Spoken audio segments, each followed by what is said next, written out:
Hello everyone. In this video, we'll discover how a delicious meal becomes a pile of facus. How do people digest food? I hope you enjoy this delightful video during the meal.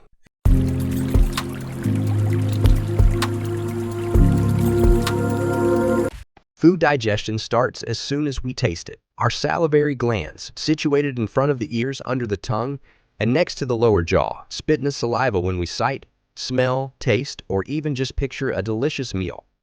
Teeth tear and shred food. It becomes easier to swallow after being spittled. Certain carbohydrates in meals, such as sugars and starches, begin to be broken down by the digestive enzyme amylase, which is found in saliva. When we swallow, a delicate tissue flap known as the epiglottis shuts across the windpipe, preventing food and liquid from entering the lungs. After being chewed into a gooey mess, the food is forced down your throat and into your stomach through your oesophagus through the muscle contractions called peristalsis. Food travels down the oesophagus, a muscular tube in the chest.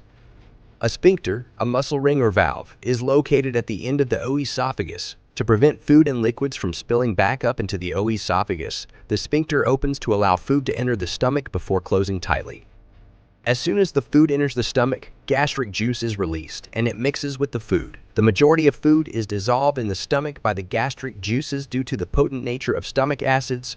Food has transformed into a viscous liquid known as chyme. By the time it is ready to exit the stomach, the meal enters the small intestines right away after spending roughly 3 hours in the stomach being digested.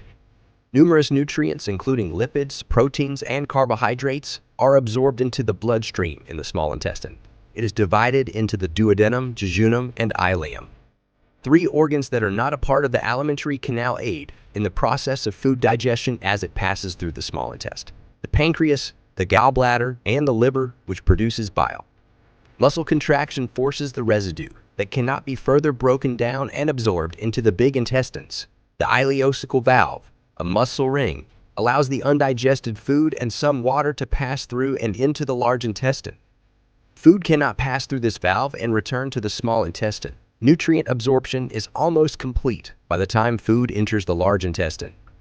The primary function of the large intestine is to separate the undigested material from the water and produce solid waste called poop for excretion. The rectum, colon, and cecum are the 3 sections that make up the large intestine. The colon absorbs the last of the water and electrolytes from the meal before it reaches the big intestines, which makes your facus stronger. Eventually, the colon discharges a significant amount of stored fecal matter due to the pressure of your organs. At this point, watch what you poop. Poop is held in the rectum until it is expelled from the digestive system as a bowel movement through the anus.